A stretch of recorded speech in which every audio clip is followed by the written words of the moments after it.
Hey there, good morning, WellHouse Church. How are we doing? I'm excited to be with you. I know that you are enjoying your time of fellowship together and eating some good food, but why don't you go ahead and grab some more and some coffee and come join me for our time of teaching. We've been looking at 2 Peter, chapter 2, and all of these people, these patriarchs of our faith, these prominent people throughout the history of our faith, and how Peter can call them righteous or say that they're a herald of righteousness. And yet they don't do things of righteousness. But that's not the only story of righteousness. There are some stories where people look to be upstanding citizens and they are declared righteous. And yet there are other times, as we've been looking at, where people do heinous things and they are called righteous. And so what is this about righteousness? Because clearly it's not only about our actions. Well, I want us to start looking at Hebrews 11 together. Hebrews chapter 11 is called the faith chapter. And it talks about faith. And faith is a very fickle thing for a lot of us. And it's hard to understand what it is. Most people will get their definition of faith here. In Hebrews chapter 11, it says, "Now faith is the assurance of things hoped for, the conviction of things not seen. Indeed, by faith our ancestors received approval." Okay, so what do we do with this? What's going on here? Faith is the assurance of things hoped for. So faith's not something we can see. It's not something tangible. And yet, it is the thing that gave our ancestors, these other people, approval. My definition of faith, my personal definition, is that faith is the place where God's power meets your vulnerability. Because we think that we're going about and we can do all the right things and we can meet God's standards and all that. We can't.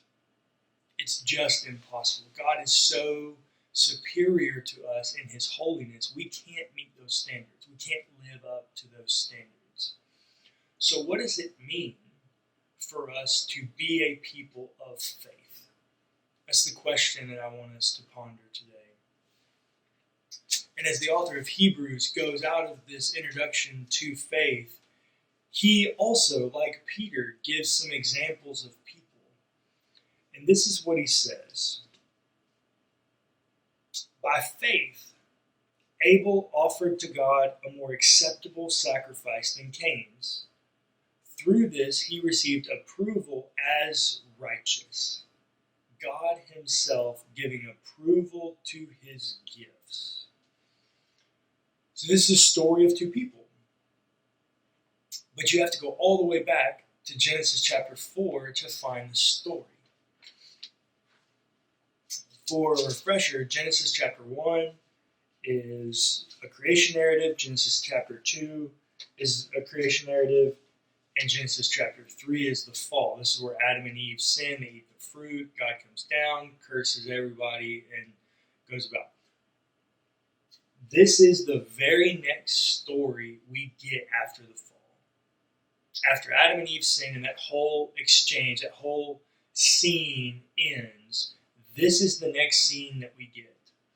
And the text says that Adam knew his wife and she had a kid, and Adam knew his wife again and she had a different kid. The first kid's name was Cain, and the second kid's name was Abel. Now, interestingly enough, this is for free, this is the first time in the Bible where we're told that two people are different, or two things are different. Because in the beginning, we're told that God made them male and female, but He made them both in His image. So they're uniquely connected. They both are responsible for the garden and all of these things. They're the same. They are one and the same. And yet here we're told that these two people are different. So this is Genesis chapter 4. Now the man knew his wife Eve, and she conceived and bore Cain, saying, I produced a man with the help of the Lord. Next she bore his brother Abel. Now Abel was a keeper of sheep, and Cain a tiller of the ground.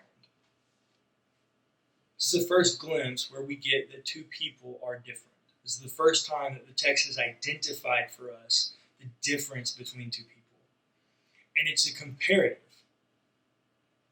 Cain is a tiller of the ground. He's a farmer. Abel is a herder of sheep. He's a shepherd. He's a rancher. And so when it comes time to look at the trajectory of humanity, we're told that they're going in different directions. They're no longer the same. There's now disconnect between them. And interestingly enough, there's difference between them, but they're both still trying to do the things that are necessary to follow God. Verse 3. In the course of time, Cain brought to the Lord an offering of the fruit of the ground, and Abel, for his part, brought of the firstlings of his flock, their fat portions. Even though they're different, they're both trying to follow the Lord. They're both trying to dedicate themselves to the Lord. They're giving sacrifices. And Cain takes his own sacrifice. He's a farmer, so he brings as sacrifice fruit of the ground. And Abel is a shepherd, and so he brings from his herd some animal sacrifice. What are they doing? They're trying to serve the Lord within their own differences and their own capacities. But here's the difference. This is why the author of Hebrews can say that Cain didn't have faith and yet Abel did.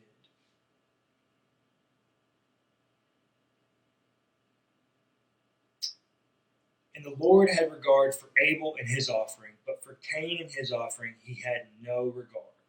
So Cain was very angry and his countenance fell. The story continues to proceed on, and Cain actually kills Abel.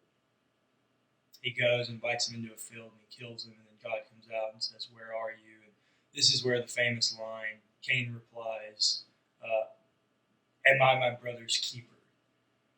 So then God curses him, puts the mark on his head so that nobody will kill him, but sends him off to wander in the land.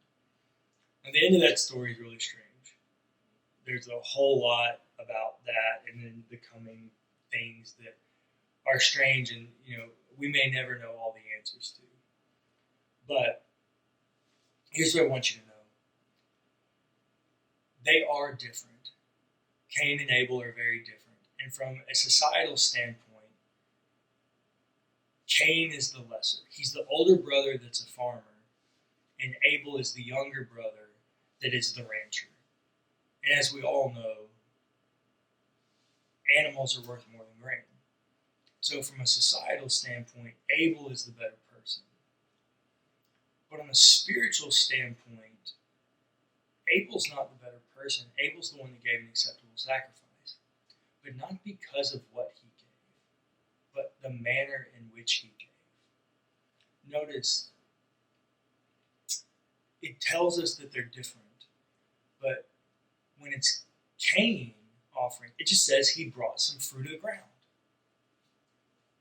But when it defines Abel, or it describes Abel's sacrifice, it's the first fruits. The text says that Abel gave of the firstlings of his flock. Abel found a way to give the best of what he had. Cain did not. And here's the interesting thing. We don't know what kind of herd Abel had the ability to raise. It could have been a terrible looking herd. But yet, Abel gave the best of what he had. Faith is the assurance of things hoped for. Because hope is holding on to the best of what we have. So faith is our activity here, living in, pursuing God with the best of what we have. And lots of times, that's not much. I'll be honest. It's not much. But your posture in giving the best of what you have is enough for the Lord. The Lord knows your struggle. He knows that life is hard. I can tell you, I'm going through some personal stuff right now, and sometimes I feel like I can give it everything. I feel like I'm ready to go 90 to nothing to give it all. And yet there are some times where I'm like, man, I don't have anything. If I had it, I would give it, but I don't have anything. And the next day I'll wake up feeling a little bit restored from the Lord, and I'll have a little bit to give. Faith is your posture of giving the best of what you have, whatever that is that you have to give, to the Lord. Restoration comes from giving the best of what you have, whatever it is, to the Lord. It's not about all these other things that you do. Your decisions don't determine your destiny. Like all your sins, all your problems, all the places you think you failed, those do not define your destiny. Right now, your destiny is determined by having faith. By having faith, our ancestors were claimed acceptable to God. It's about your faith. And your faith, I'm telling you, it's not perfect. It's not foolproof. And that's why it is on every given day. Faith is a moving target because God's power never changes, but your vulnerability is in flux. Faith is the point where God's power meets your vulnerability. But if your vulnerability is a moving target, then faith is you living out by giving the best of what you have, whatever it is that you have, like Abel. Just giving the best of whatever it is.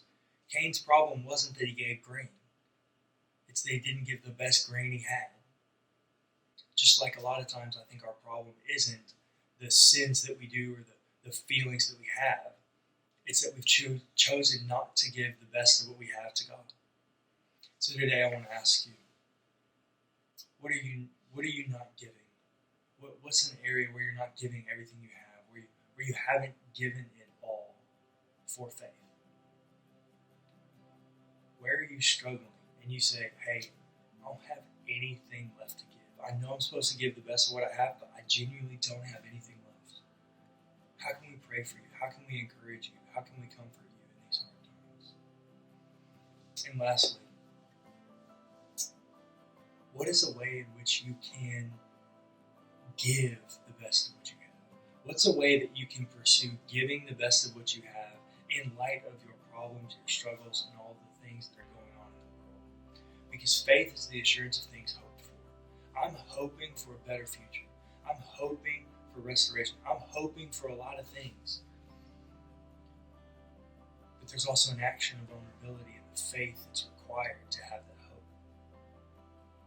And so in your vulnerability, where can you give a little bit more? Where can we encourage you to give a little bit more? In what way can we help you get enough courage and strength to give a little bit more? To give everything I have, no matter what it is, to give the best of what I have to God. Because I promise, if you give the best of what you have to Him, He'll give the best of what He has to you.